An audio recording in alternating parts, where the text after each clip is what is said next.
as a manual for the rulers, who at that time during the Warring States period were not doing much of a job of it.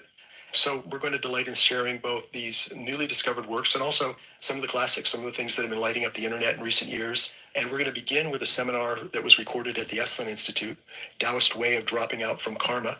And in the second session, you'll hear him talking about the Indian idea of karma and how it relates to our participation in the world.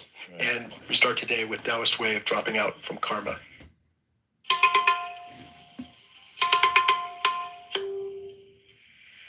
The philosophy of the Tao is one of the two great principal components of Chinese thought.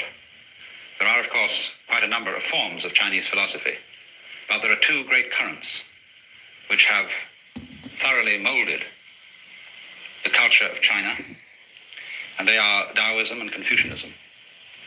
And they play a curious game with each other. Confucius said that goody-goodies are the thieves of virtue, meaning that to try to be wholly righteous is to go beyond humanity, to try to be something that isn't human. So this gives Confucian approach to life and justice and all those sort of things a kind of queer humor. A sort of boys will be boys attitude, which is nevertheless a very mature way of handling human problems. It was, of course, for this reason that the Japanese Buddhist priests who visited China to study Buddhism, especially Zen priests, introduced Confucianism into Japan. Because despite certain limitations that Confucianism has, and it always needs the Tao philosophy as a counterbalance, Confucianism has been one of the most successful philosophies in all history for the regulation of governmental and family relationships. But of course, it is concerned with formality. Confucianism prescribes all kinds of formal relationships, linguistic, ceremonial, musical, in etiquette, in all the spheres of morals. And for this reason has always been twitted by the Taoists for being unnatural. You need these two components, you see, and they play against each other beautifully in Chinese society. Roughly speaking, you see, the Confucian way of life is for people involved in the world. The Taoist way of life is for people who get disentangled. Now, as we know in our own modern times, there are various ways of getting disentangled from the regular lifestyle, say, of the United States. If you want to go through the regular lifestyle of the United States, you go to high school and college, and then you go into a profession or a business. And you own a standard house, and you raise a family, and you have a car or two cars, and do all that jazz. But a lot of people don't want to live that way. And there are lots of other ways of living besides that. So you could say that those of us who go along with the pattern correspond to the Confucians, and those who are bohemians or bums or beatniks or whatever, and don't correspond with the pattern, they are more like the Taoists. Because the Taoist is really, actually in Chinese history, Taoism is a way of life for older people. Lao Tzu, the name given to the founder of Taoism, means the old boy. And the legend is that when he was born, he already had a white beard.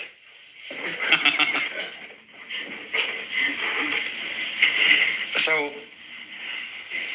it's sort of like this, that when you have contributed to society, when you've contributed children and brought them up, and you have assumed a certain role in social life, you then say, now it's time for me to find out what it's all about. Who am I ultimately behind my outward personality? What is the secret source of things? And the latter half of life is the preeminently excellent time to find this out. It's something to do when you have finished with the family business. I am not saying that that is a sort of unavoidable strict rule. Of course, one can study the Tao when very young, because it contains all kinds of secrets in it as to the performance of every kind of art or craft or business or any occupation whatsoever. But it does, in China, in a way, it plays that role of a kind of safety valve for the more restricted way of life that Confucianism prescribes. And there is a sort of type in China who's known as the old rogue. He's a sort of intellectual bum, often found among scholars, who is admired very much, and who a type of character which had an enormous influence on the development of the ideals of Zen Buddhist life. He is one, you see, who goes with nature rather than against nature. Well, now, first of all, I'm going to talk about ideas which come strictly out of Lao Tzu's book, the Tao Te Ching. And, of course, the basic thing in the whole philosophy is the conception of Tao. Now! This word has many meanings. And the book of Lao Tzu starts out by saying that the Tao which can be spoken is not the eternal Tao. Or there's a pun in there, which you can't quite put into English. You can't give all the meanings, because the word Tao means both the way or course of nature, or of everything. It also means to speak. So the actual opening phrase of the book, following this word Tao, is this, you see? And this character means can be, or can, able, something like that. So the way which can be, then give it its second meaning, spoken, described, uttered. But it also means the way that can be weighed. Not W-E-I-G-H, but W-A-Y-E-D. You'd have to invent that word. The way that can be traveled, perhaps, is not the eternal way. In other words, there is no way in which the Tao, or following the Tao, there's no recipe for it. I can't give you any do-it-yourself instructions, A, B, C, D, as to how it's done. It was like when Louis Armstrong was asked, what is jazz? He said, if you have to ask, you don't know. Now that's awkward, isn't it? But we can gather what it is by absorbing certain atmospheres and attitudes connected with those who follow it. And from the art and the poetry and all the expressions and the anecdotes and stories that illustrate the philosophy of the way. So this word, then, the way or the course of things, is not, you must understand this, some Christian missionaries translated Tao as the Logos, taking as their point of departure the opening passage of St. John's Gospel, in the beginning was the Word. Now, if you look up a Chinese translation of the Bible, it says in the beginning was the Tao. And the Tao was with God, and the Tao was God. The same was in the beginning with God. All things were made by it, and without it was not anything made that was made. So they've substituted Tao there. Now that would make a very funny effect on a Chinese philosopher, because the idea of things being made by the Tao is absurd. The Tao is not a manufacturer, and it's not a governor. It doesn't rule, as it were, in the position of a king. Although the book, the Tao Te Ching, is written for many purposes, but one of its important purposes is as a manual of guidance for a ruler. And what it tells him is essentially, rule by not ruling. Don't lord it over the people. And so he says the great Tao flows everywhere, both to the left and to the right. It loves and nourishes all things, but does not lord it over them. And when good things are accomplished, it lays no claim to them. In other words, the Tao doesn't stand up and say, I have made all of you, I have filled this earth with its beauty and glory, fall down before me and worship. The Tao, having done anything, always escapes and is not around to receive any thanks or acknowledgement, because it loves obscurity. And Lao Tzu said the Tao is like water. It always seeks the low level which human beings abhor. So it's a very mysterious idea. Tao, then, is not really equivalent with any Western or Hindu idea of God, because God is always associated with being the Lord. Even in India, the Brahman is often called the Supreme Lord, although that was the term more strictly applicable to Ishvara, the manifestation of Brahman in the form of a personal God. But Bhagavan, the Lord, Krishna, his song is the Bhagavad Gita, the song of the Lord. There's always the idea of the king and the ruler attached, but not in the Chinese Tao philosophy. The Tao is not something different from nature, from ourselves, from our surrounding trees and waters and air. The Tao is the way all that behaves. And so the basic Chinese idea of the universe is really that it's an organism. And as we shall see when we get on to Zhuangzi, who is the sort of elaborator of Lao Tzu, he sees everything operating together so that nowhere can you find the controlling center. There isn't any. The world is a system of interrelated components, none of which can survive without each other. Just as in the case of bees and flowers, you will never find bees around in a place where there aren't flowers, and you will never find flowers around in a place where there aren't bees or insects that do the equivalent job. And what that tells us secretly is that although bees and flowers look different from each other, they're inseparable. They, to use a very important Taoist expression, they arise mutually. This is one of the great phrases from the second chapter of Lao Tzu's book, where he says, this character means to have or to be. And this next one is a very important character in Taoist philosophy.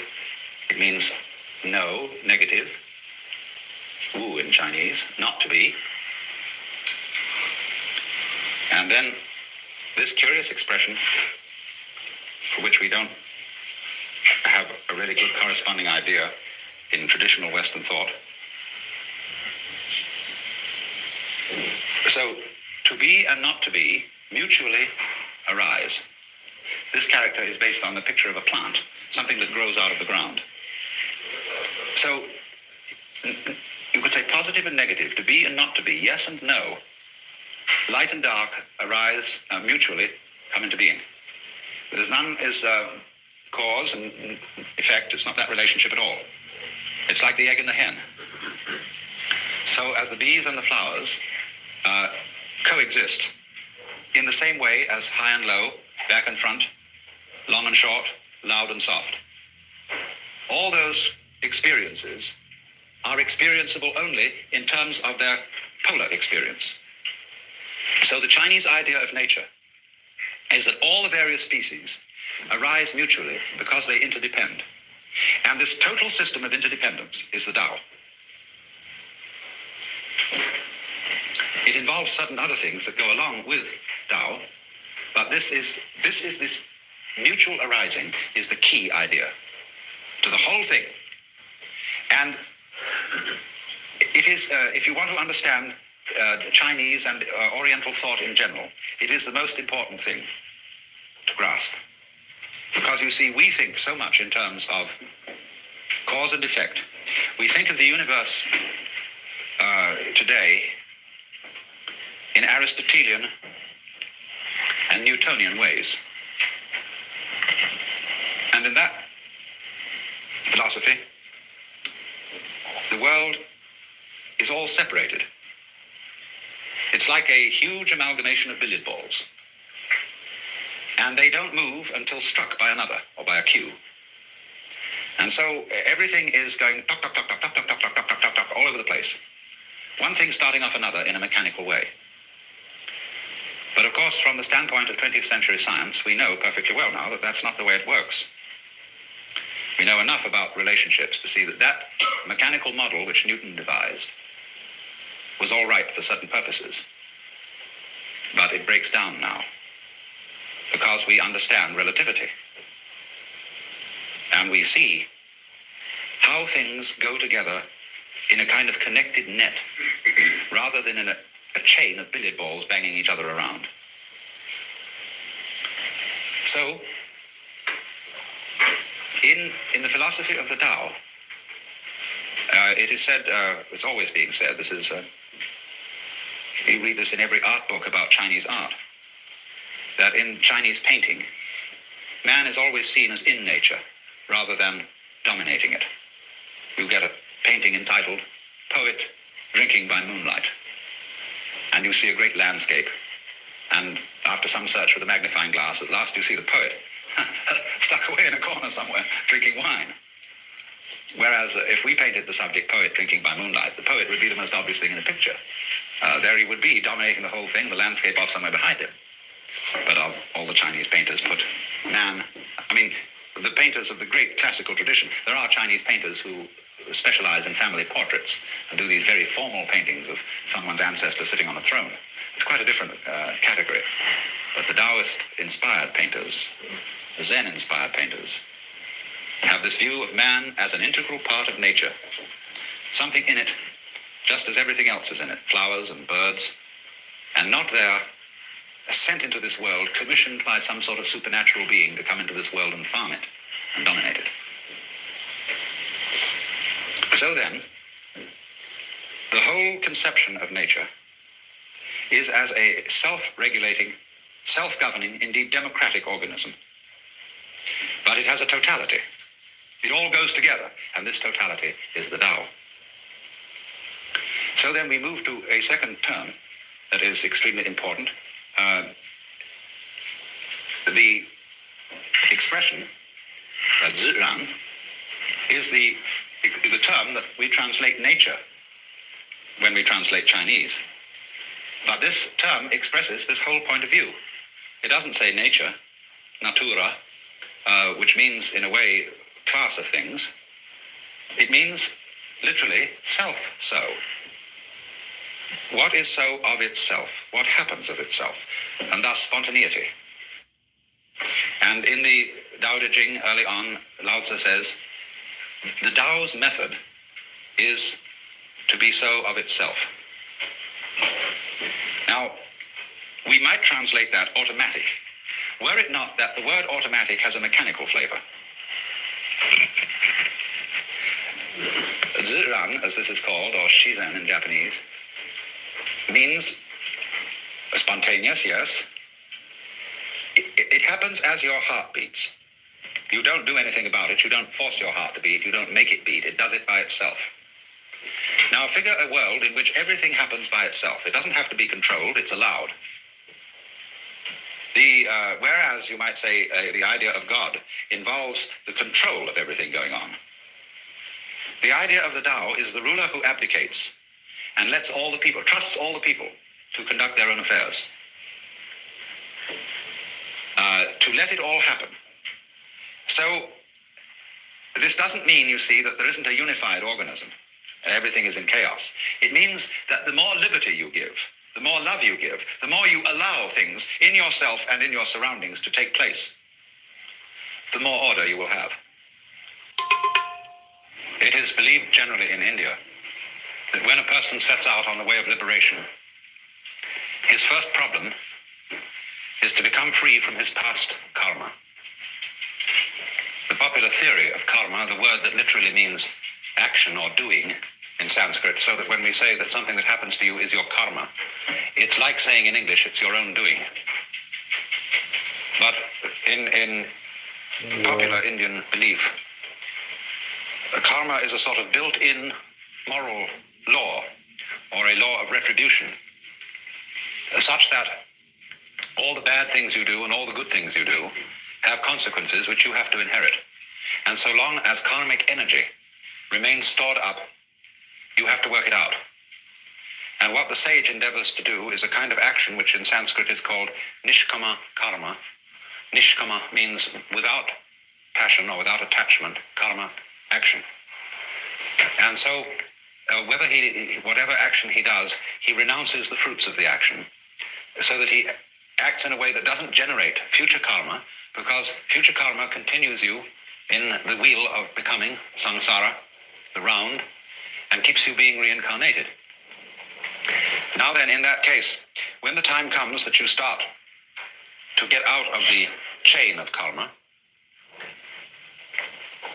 all the creditors that you have start presenting themselves for payment. In other words, a person who begins, say, to study yoga is felt that he will suddenly get sick, or that his children will die, or that he'll lose his money, or all sorts of catastrophes will occur, because the karmic debt is being cleared up. And there's in no hurry to be cleared up if you're just living along like anybody, but if you embark on the spiritual life, a certain hurry occurs. And therefore, since this is known, it's rather discouraging to start these things.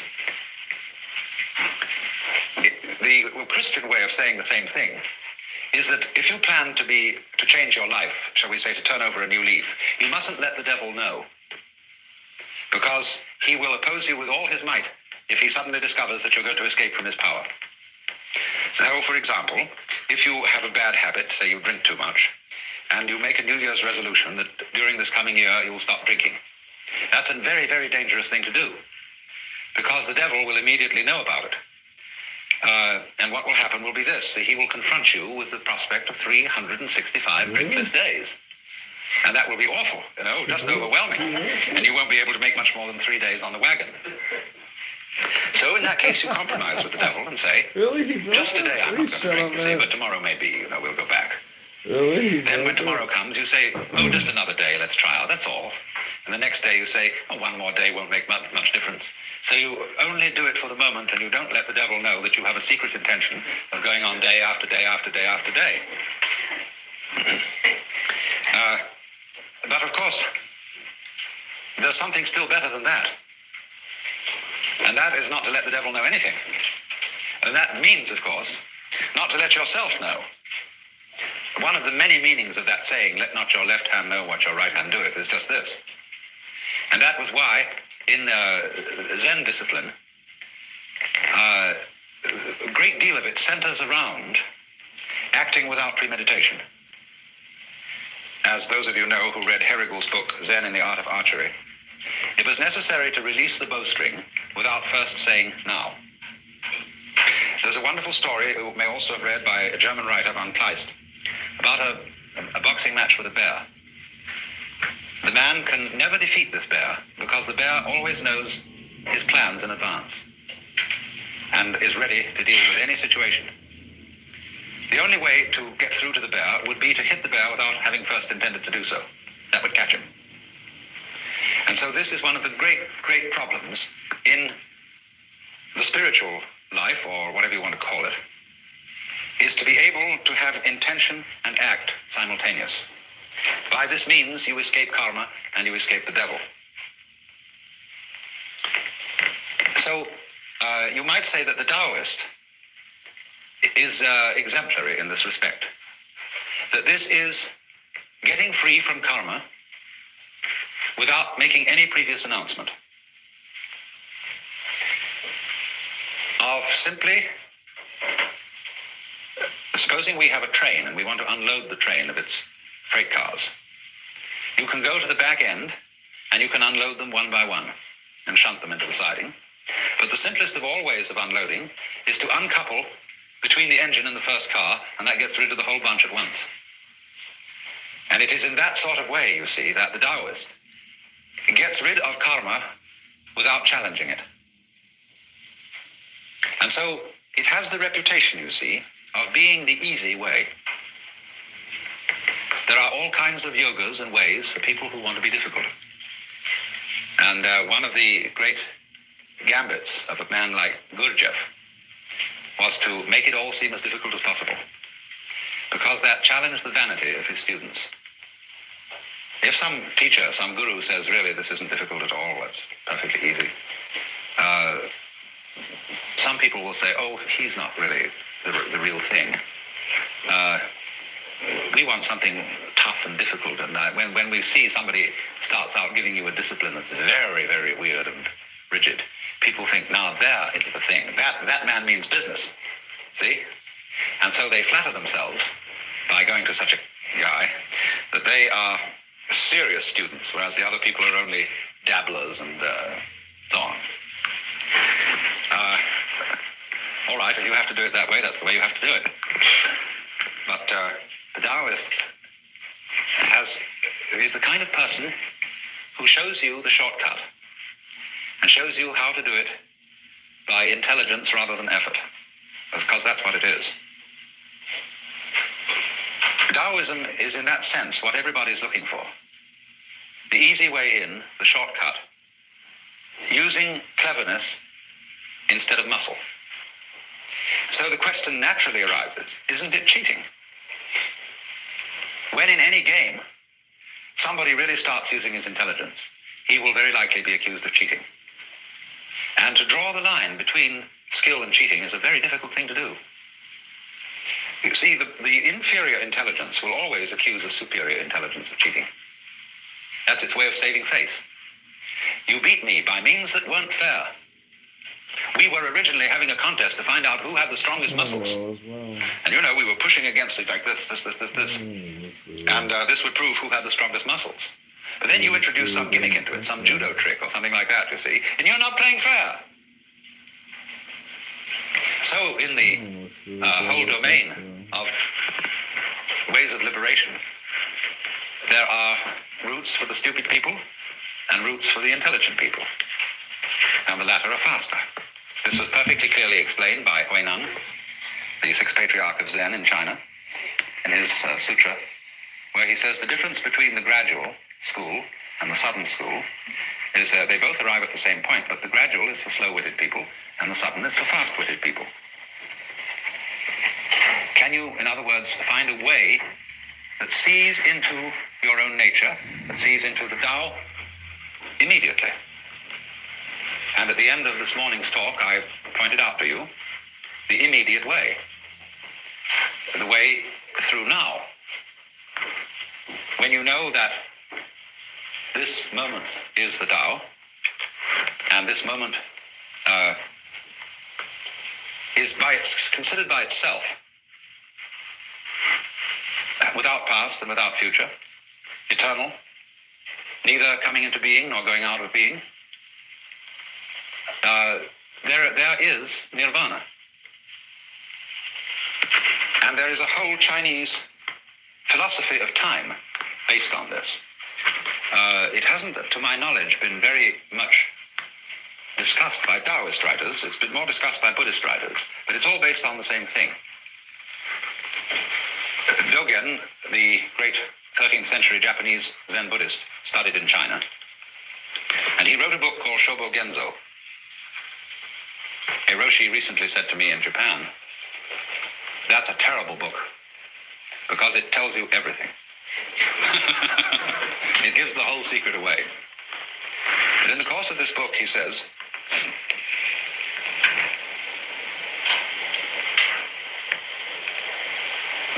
there is no such thing as a progression in time. The spring does not become the summer. There is first spring, and then there is summer. So in the same way, you now do not become you later. This is T.S. Eliot's idea in Four Quartets, where he says that the person who has settled down in the train to read the newspaper is not the same person who stepped onto the train from the platform. And therefore also you who sit here are not the same people who came in at the door. These states are separate, each in its own place. There was the coming in at the door person, but there is actually only the here and now sitting person. And the person sitting here and now is not the person who will die. Because we are all a constant flux. And the continuity of the person from past through present to future is as illusory in its own way as the upward movement of the red lines on a revolving barber pole. It goes round and round and round, and the whole thing seems to be going up or going down, whatever the case may be. But actually nothing is going up or down.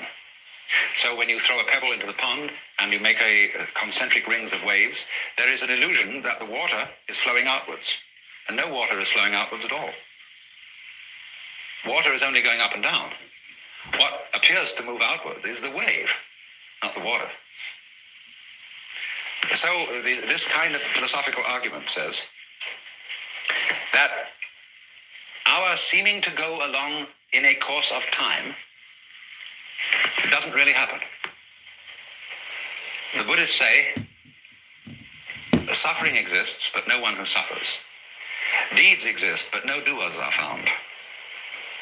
A path there is, but no one who follows it. And nirvana is, but no one who attains it. So, in this way, they look upon the continuity of life as the same sort of illusion that is produced when you take a cigarette and in the dark whirl it, and the illusion of a circle is created, whereas there is only the one point of fire.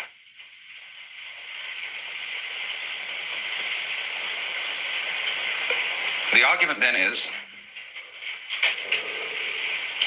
so long as you're in the present, there aren't any problems.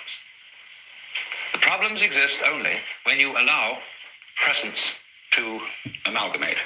There's a way of putting this in Chinese, which is rather interesting. They have a very interesting sign, this. It's pronounced nyan, in Japanese, nen.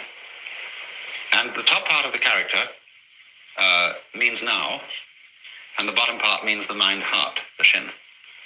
And so this is, as it were, an instant of thought. In Sanskrit, they use this character as the equivalent for the Sanskrit word kshana. Then if you double this character, put it twice, or 3 times, and I'll write the Chinese for ditto. Nyan, nyan, nyan means thought after thought after thought. Now, the Zen master Joshu was once asked, what is the mind of a child? And he said, a ball in a mountain stream. What do you mean by a ball in a mountain stream? He said, thought after thought after thought with no block. Every time you feed your pet Hills, you help feed a shelter pet, which helps make them healthy, happy, and more adoptable, changing their life forever, so they can change yours. Science did that.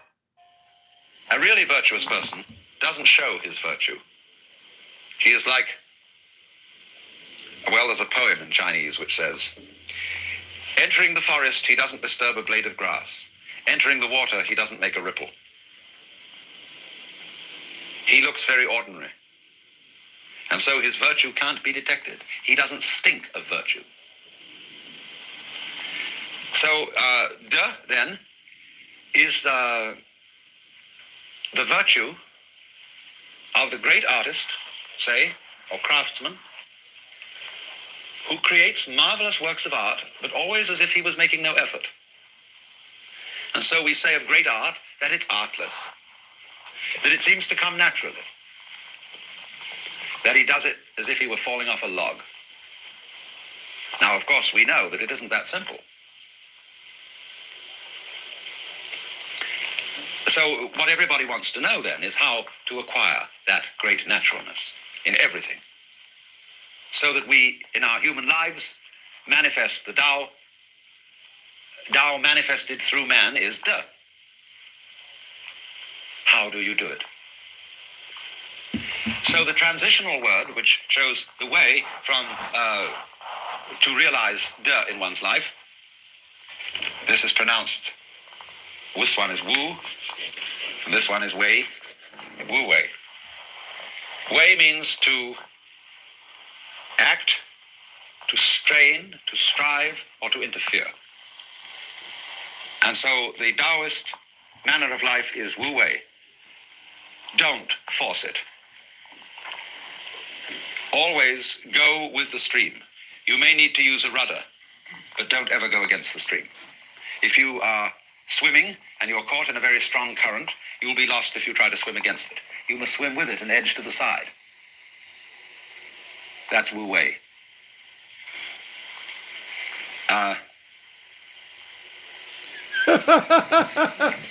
This has been very well understood. Oh my gosh. Even by the samurai in Japan, who, when they became very great, real masters of swordsmanship, always found out and belonged to the no-sword school. because the real master of the sword never uses one. There is a story that there were in Japan in ancient times 2 master swordsmiths, and there was a great debate as to which of them was the better. So some soldiers took a sword made by each master and decided to test them out.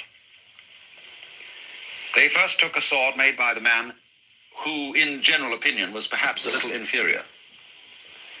And they went to a stream, and they dipped the sword in the stream with the edge of the blade facing upstream. They dropped a piece of paper on the stream. And it floated towards the sword, and as it floated, the sword simply divided it in 2. The 2 pieces of paper joined together on the other side and went on down the stream. They then took the blade of the man reputed perhaps to be the greatest master and thought, well, it'd be pretty difficult to improve on that. But we'll try it anyway. So they gave the same test. But as the piece of paper approached the sword, it moved over to one side, skirted it all together, and went on. So the true master will never have to be in a fight. And for that reason, Aikido, as a athletic technique, is learning how to be unattackable, is to always avoid the fight. And so, however hard people strike at you, they will always be hitting the air. That's death, you see, that's magical power. But it all comes about through not using effort, not straining at anything, never strain. Like you never force a key in a lock, you'll just bend the key. You jiggle and jiggle and jiggle until it turns smoothly. Or put oil on it or something. But never force it. The same way, when you use your eyes, don't stare at anything in order to see it clearly, because you'll just tire your eyes and make the image fuzzy. If you want to see the time of a distant clock, you close your eyes. You imagine black and relax your eyes. Then look at the clock lazily, and you will see that the detail is clearer. Snowman. And so now there's another story with which I will exemplify this. Later than Lao Tzu, there was another Taoist sage called Lietza. And he had the reputation of being able to ride on the wind. Of course, that's metaphorical. And so when Suzuki was asked what it's like to have the experience of Satori or enlightenment, he once said, it is like ordinary everyday experience, except it's about 2 inches off the ground, where you don't feel burdened by your own body, where you don't feel you were something that you have to lug around and hold a club over, and generally boss. So the sense of lightness. That's the meaning of Lietza, being able to walk on the air. But he told a story of how he managed to do it. He said he went to a great guru, and this guru paid no attention to him. So he just sat outside the door of his hut. And a year went by, and still this man paid no attention to him. So Lietza went away, disgusted. But then he thought it over a bit and realized this man had a terrific reputation, and that if perhaps he'd been a little bit more patient, he would have had some teaching. So he went back. And the great sage looked at him and said, "Why this ceaseless coming and going?"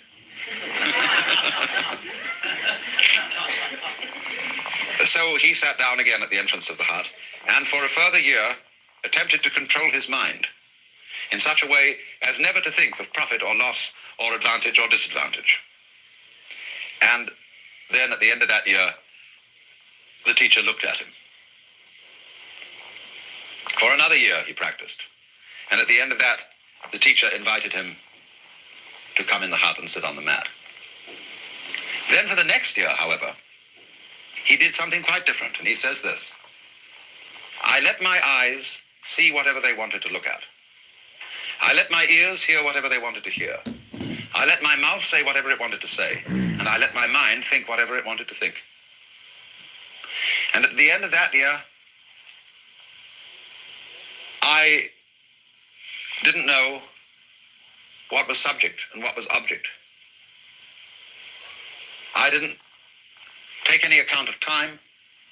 I was riding on the wind, but I didn't really know whether the wind was riding on me or I was riding on the wind. And this was when he got to float, you see. He allowed democracy to prevail. He said to his eyes, I'm not going to try and control you. You know better how to see than I do. To his ears, I'm not going to force you to listen to anything. You know how to hear better than I can direct you. And so on for everything. He trusted his own brain. He trusted his own organism. This is Wu Wei. So in exactly the same way, if you practice meditation, don't try to meditate. Like the choir was told not to try to sing. Don't force it. When you meditate, let your lungs breathe the way they want to breathe. Let your mind think anything it wants to think about. Don't try to repress thoughts. Let your eyes see whatever they're looking at. And let your ears, your eardrums vibrate to any oscillations there may be in the air. Let go. You think that's very risky. It isn't. It really isn't.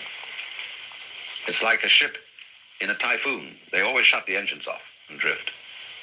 Because if the propellers are going and the tail end of the ship is thrown up so as to be above the water level, the whole ship will vibrate and be shaken to pieces by those revolving propellers. So in a big storm, and life is a big storm all the time, you let go and you become like a cork on the water or a ping pong ball in a mountain stream. That's what's called purposelessness in Taoism, which is a form of Wu Wei. And the Taoist text says, when purpose has been used to achieve purposelessness, the point has been grasped. So, it's the same problem we have in India. You know, there's a superstition that if you think of a monkey while you're taking medicine, the medicine won't work. So you're in the predicament of trying not to think of the monkey while taking medicine. And that happens to us whenever we try to be natural. Everybody can see it's forced, it's faked. And so you think then, how can I be genuinely natural? I gotta pay community reparations now. How can I really flow with the course of nature? How can I let my mind think whatever it wants to think? Because the moment I start doing that, I realize I'm doing it with an ulterior motive. I'm trying to meditate. I'm trying to grow spiritually. And that ruins the whole thing. Well, when you've tried for a long time to get the right attitude, and you find that all the attitudes you get are phony ones, then you come to the realization there's nothing you can do about it. It really doesn't make any difference.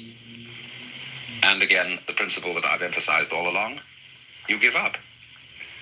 And in so doing, gain the strength and energy that you were looking for. You see, it's like trying to live in the present. Gurdjieff used to set his students the exercise he called self-remembering. That is, constantly, all day long, be completely aware of what you're doing. Have your mind always on the immediate moment. Oh, and it's tough to do that.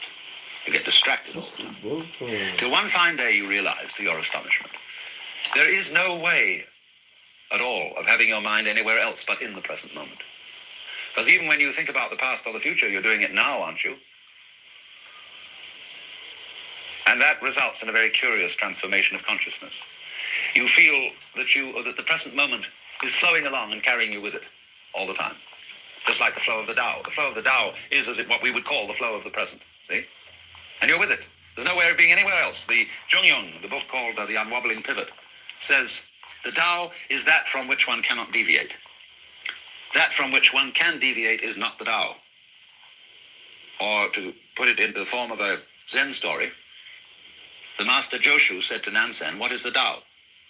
Nansen replied, your everyday mind is the Tao. Joshu asked, how do you get into accord with it? Nansen replied, when you try to accord, you deviate. So that's the principle. And this, although we're getting the paradox, you see, this sounds like a completely laissez-faire, spineless attitude to life. But it is precisely Taoism, which underlies, in common with Buddhism, in conjunction with Buddhism, it underlies the greatest achievements of Chinese art and culture. It underlies judo.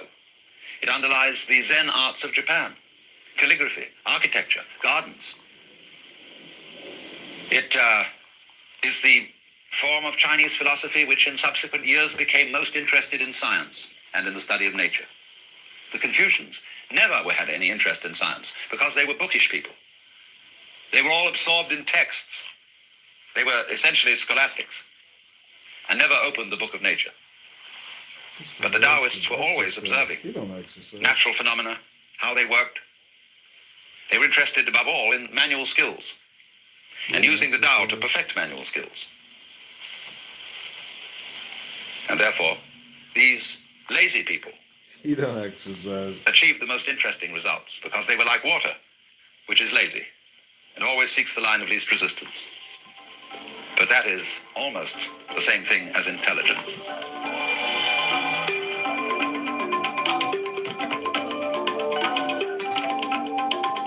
You've been listening to the second talk in the podcast, Wisdom of the Watercourse. It is part of our new series on Taoism, which is called Tao for Now, Way Beyond Seeking. And like all of our other recordings, it's available on our website at alanwatts.org. And there you'll also learn a lot about the background and our organizational history and some of the things that we're trying to do today to keep the works of Alan Watts alive and vibrant in this world. This podcast was produced in conjunction with the Be Here Now Network, and our theme music is by Zakir Hussain, courtesy of Moment Records. Thank you for being with us today.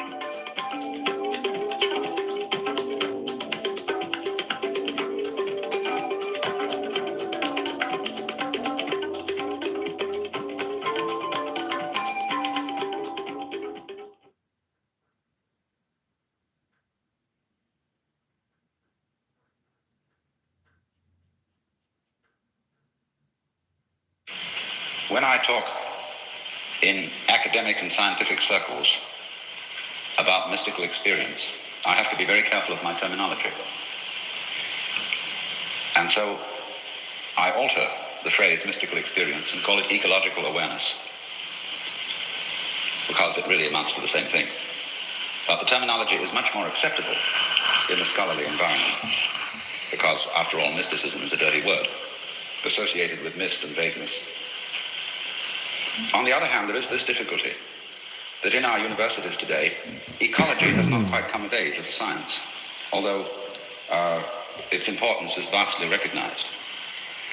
Ecology, being the science which studies the relationship between organisms and their environments, is a multidisciplinary science. And therefore, its existence on any campus today runs afoul of departmental politics. You notice, you see, that all our universities are based on the idea that there are departments of knowledge. And if you trace the history of universities over several centuries, you will see that the classification of departments keeps changing. There was a time in the Middle Ages when, for example, theology was the queen of the sciences, therefore had high rank as a department, as today the Department of Physics or Chemistry would have. But now it has almost completely disappeared. There is a department, yes, maybe of the history of religions, which occupies an obscure set of rooms in the philosophy building or something like that, which is way off at the edge of the campus. But you cannot keep these departments fixed, because as between, say, biology and physics, we develop a science of biophysics. As between biology and chemistry, we develop a science of biochemistry. As between physics and mathematics, we get mathematical physics. As between physics and astronomy, we get astrophysics. And the formations keep changing, and this has very difficult political consequences, for the simple reason that the faculty members and chairmen of departments are jealous of their positions. And they're always apt to say, when these new hybrid departments start out, that these people are dabblers.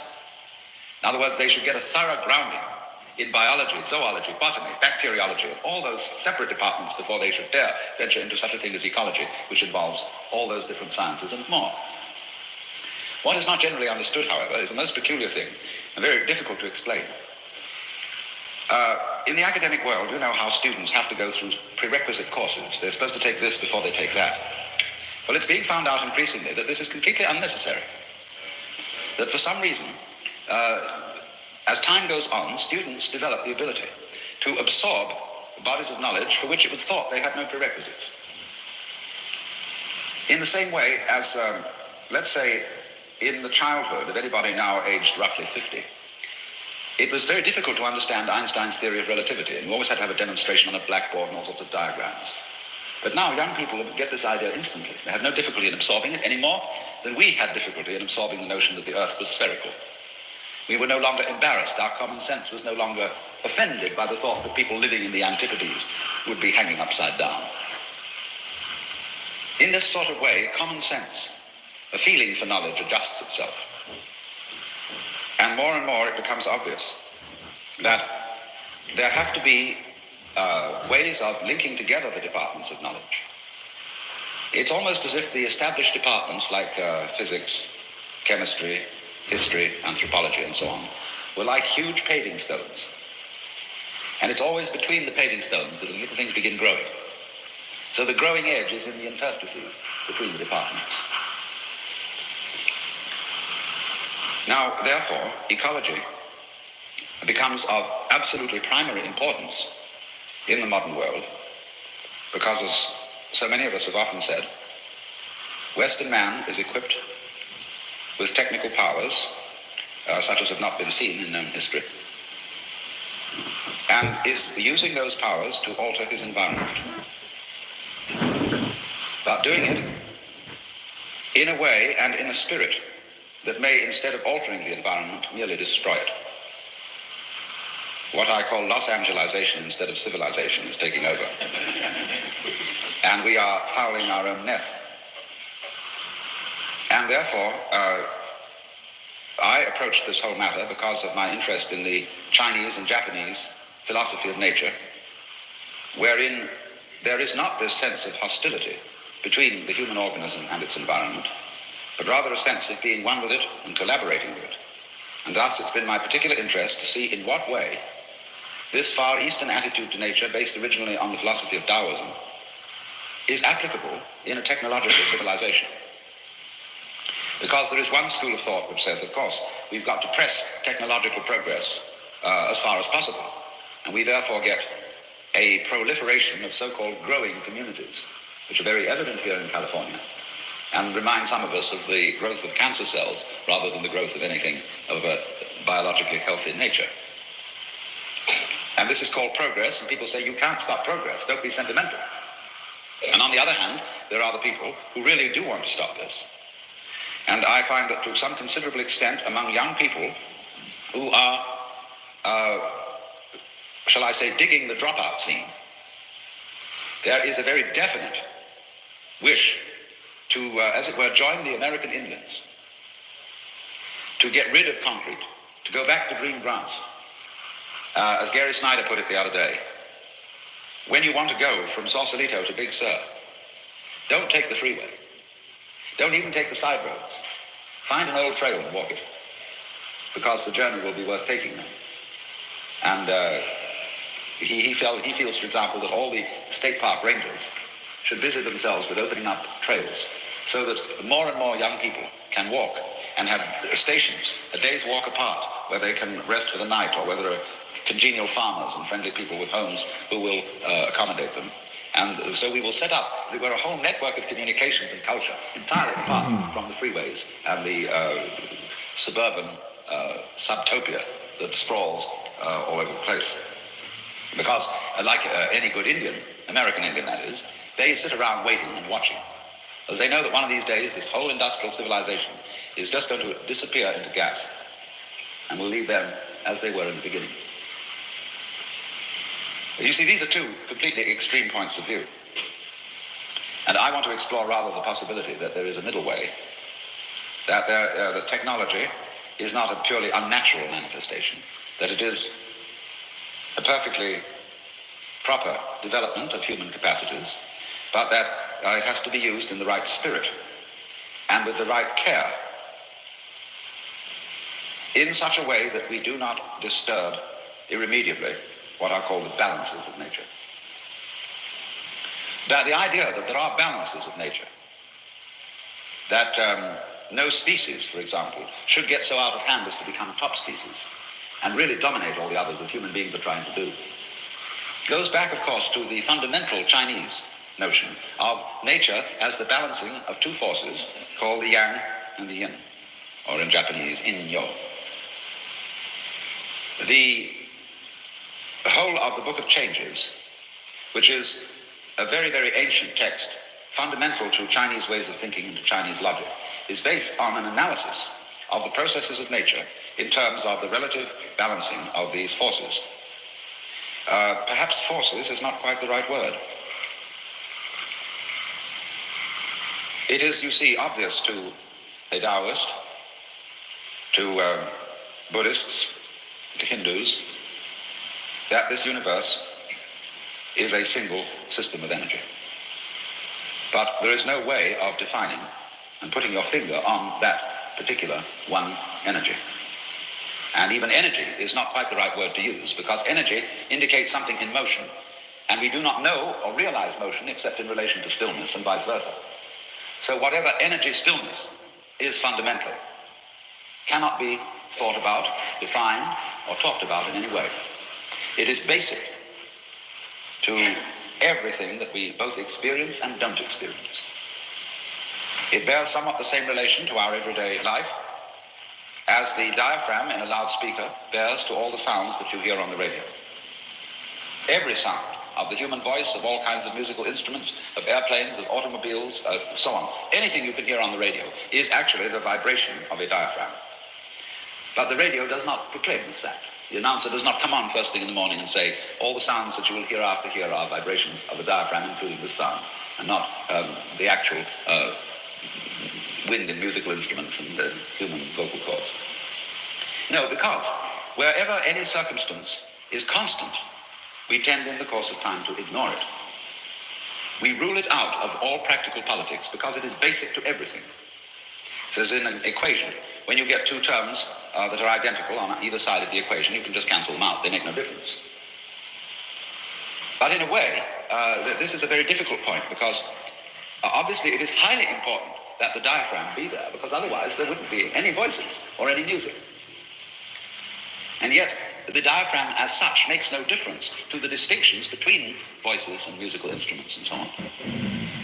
From a logical point of view, it is absolutely meaningless to talk about anything which is common to everything, which is the substratum or ground of being. But the categories of logic do not embrace all knowledge. And it is possible for human beings once again to become aware in a certain way of this substratum. Not, however, as an object, not as something you can take out and look at, but nevertheless to be very strongly and almost sensuously aware of it.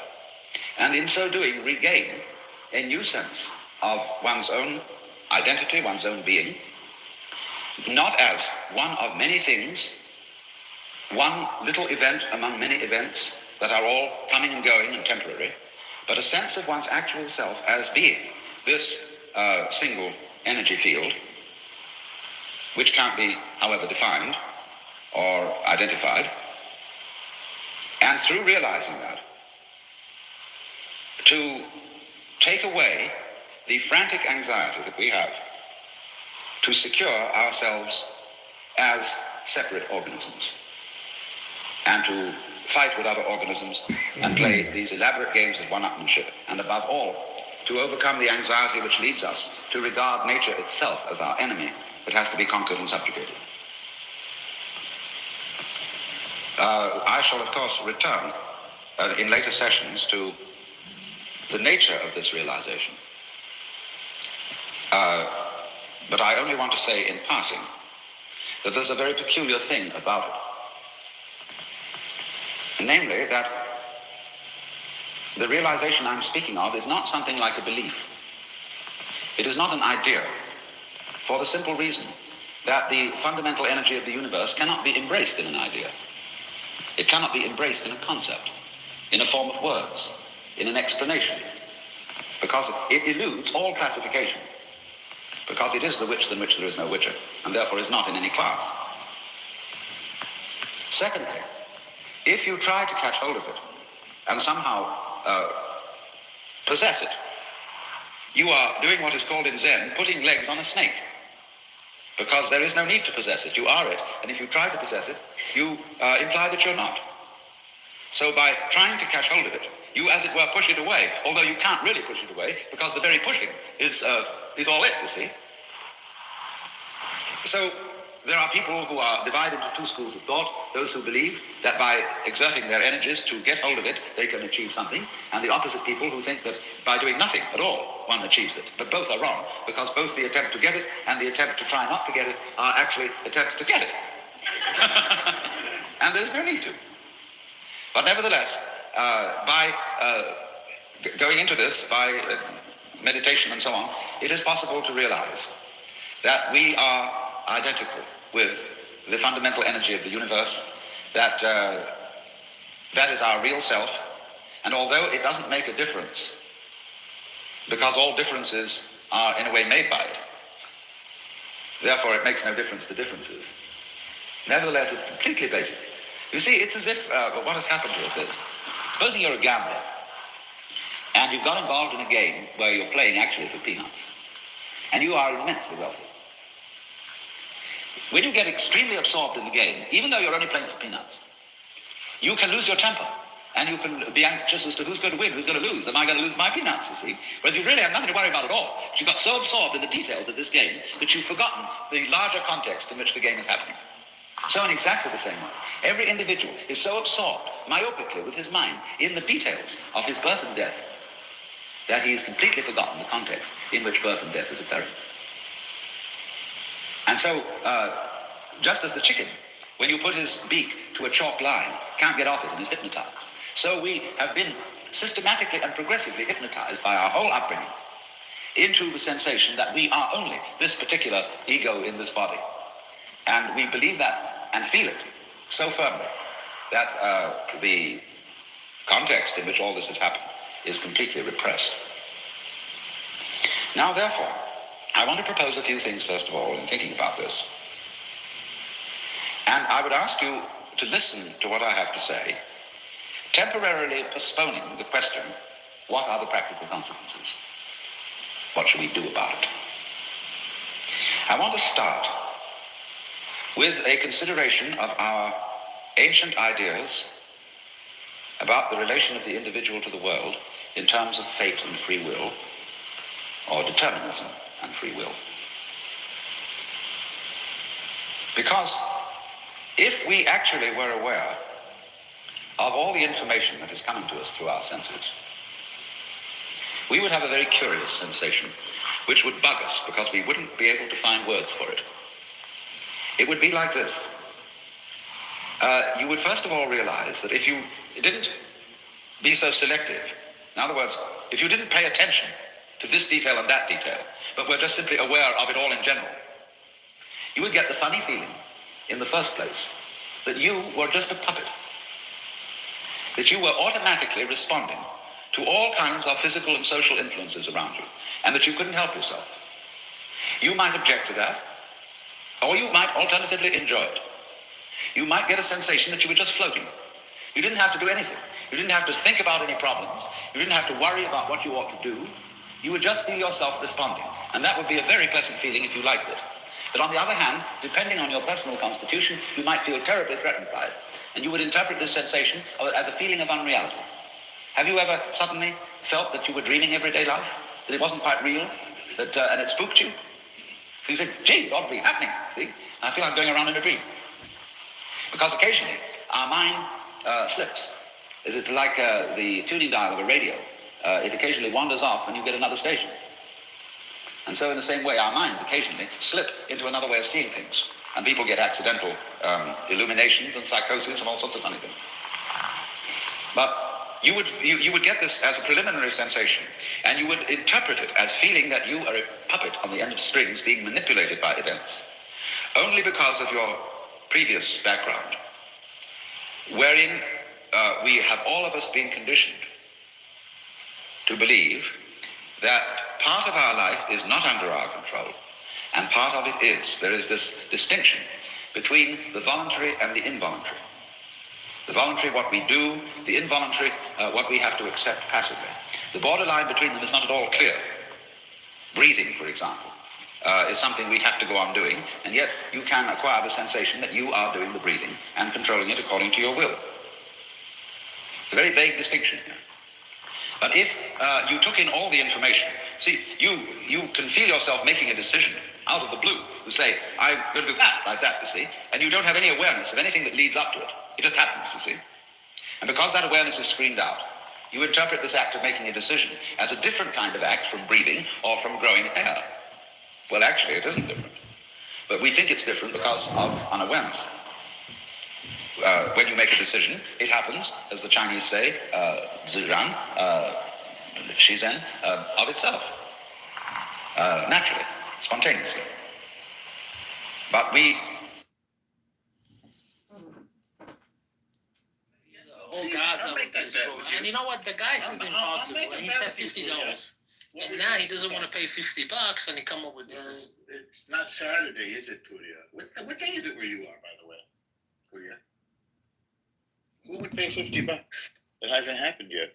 How do you know who's going to win, Pooja? You have some inside information? Pooja? Pooja? Hello, is this thing on? Are you there, Pooja? Did you fall asleep again? Did you take something to help you to sleep, Pooja?